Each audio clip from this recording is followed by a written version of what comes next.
नमस्कार साथियों, स्वागत है आपका डीप डेल्व ईडीयू में। कोई भी टॉपिक हो उसे हम बिल्कुल आसान भाषा में सिखाएंगे, समझाएंगे, याद कराएंगे, क्योंकि हमारा मोटो है इजी टू लर्न। तो आज हम जानेंगे G7 के बारे में। इसकी बैठक कहाँ हुई। जनरली तो हम पढ़ लेते हैं इसके बारे में, किसके देश कौन कौन से हैं, बट इसको आज हम अच्छे से जानेंगे, इसके बारे में सब कुछ अच्छे से समझेंगे। ये भी जानेंगे कि G6 क्या है, G8 क्या है। मुझे पूरा विश्वास है कि एक बार पूरा वीडियो आप देख लेंगे तो आप G7 के बारे में अच्छे से जान लेंगे, और जो भी कन्फ्यूज़न है इसको लेके और जो भी अधूरी जानकारियाँ हैं वो आपकी पूरी हो जाएंगी। तो आज बढ़ते हैं इसी टॉपिक की ओर।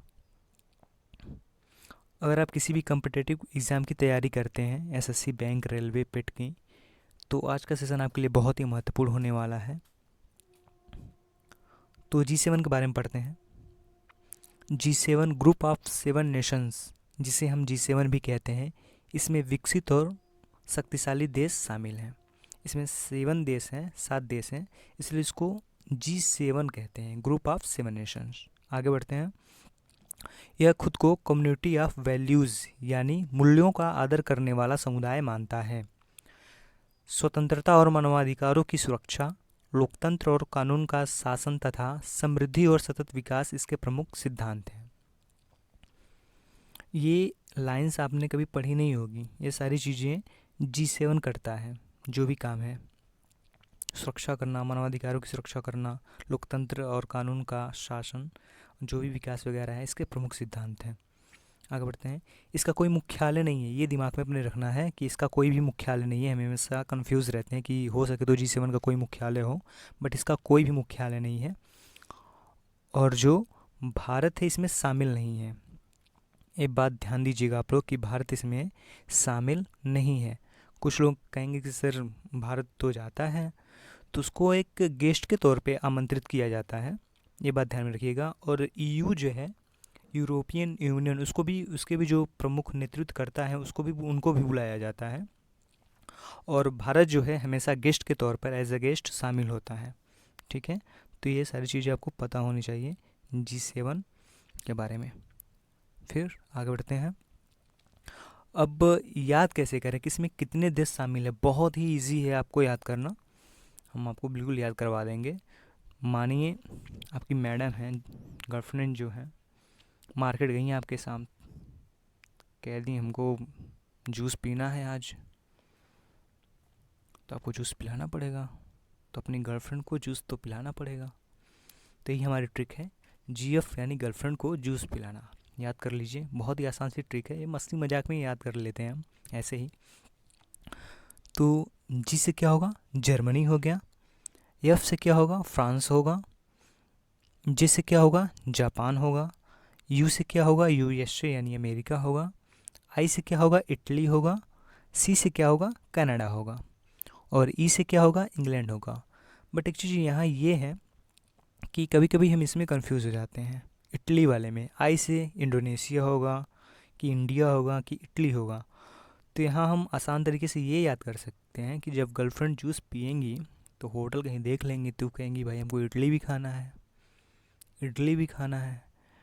तो इडली से आप इडली याद कर सकते हैं बहुत ही आसान तरीके से। आगे बढ़ते हैं फिर।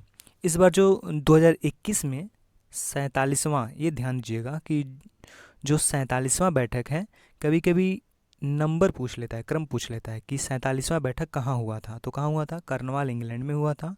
और जो 2022 का 48वां हुआ था वो कहाँ हुआ था, वो हुआ था जर्मनी में। इस बार का जर्मनी में हुआ था। ये इंपॉर्टेंट है, ये दोनों चीज़ पॉइंट आपको याद करके रखना है, ये पूछ सकता है यहाँ से एग्ज़ाम में। और जो भी कंट्रीज़ हैं उनको आप याद कर लीजिएगा, और वो ऑप्शन में दे देता है कि इसमें कौन सा देश शामिल नहीं है, ऐसे क्वेश्चन पूछ लेता है। तो आगे बढ़ते हैं फिर। हम आपको बताए थे शुरू में ही कि ये भी जानेंगे कि G6 किसे कहते हैं, G8 किसे कहते हैं। तो 1975 में 6 देश थे जिसे ग्रुप ऑफ 6 कंट्रीज़ कहते थे, तो उसे G6 के नाम से जानते थे। उसमें France, Germany, Italy, Japan, UK और USA शामिल थे। ठीक है। फिर 1976 में क्या हुआ, 1976 में कनाडा को शामिल कर लिया गया। तो जो G6 था, जब कनाडा को शामिल किया गया तो G7 बन गया। कब बना? 1976 में। ठीक है, ये आपको याद होना चाहिए। और 1978 में रसिया को शामिल किया गया G7 में, तो वो G8 हो गया। ये इम्पॉर्टेंट है, याद ध्यान दीजिएगा कि किसको कब शामिल किया। G6 था पहले, ये कनाडा को G6 में शामिल किया गया तो 1976 में G7 हो गया। और 1978 में जब रसिया को शामिल किया गया G7 में तो ये G8 हो गया। यहाँ तक आपको क्लियर होना चाहिए। आगे चलते हैं। एक और इंटरेस्टिंग फैक्ट ये है कि जब G8 हो गया था तो ये G7 कैसे हो गया फिर, क्योंकि दिमाग में तो आएगा ना। तो ये G7 ऐसे हो गया, 2014 में क्या हुआ, रसिया ने यूक्रेन पर आक्रमण कर दिया और उसका जो क्रीमिया वाला क्षेत्र था उस पर अधिकार कर लिया, जिसके कारण G8 से उसे बाहर कर दिया गया। जब उसे G8 से बाहर किया गया तो प्रेजेंट टाइम में कितने कंट्रीज़ हैं? G7 है। तो उसी को ग्रुप ऑफ 7 नेशंस कहते हैं। और रूस यूक्रेन का युद्ध चल भी रहा है फ़िलहाल। ये सारी चीज़ें हैं इसमें।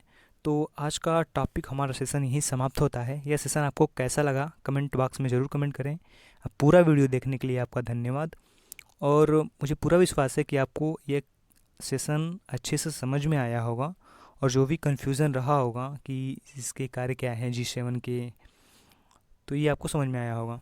हमारी मेहनत आपको सार्थक लगी हो, हमने आपको अच्छे से सिखाया हो, समझाया हो, तो प्लीज़ हमारे चैनल को सब्सक्राइब करें, वीडियो को लाइक करें, जिससे आप हमसे जुड़े रहें। छोटों को प्यार दें, अपने बड़ों और महिलाओं का सम्मान करें। जय हिंद।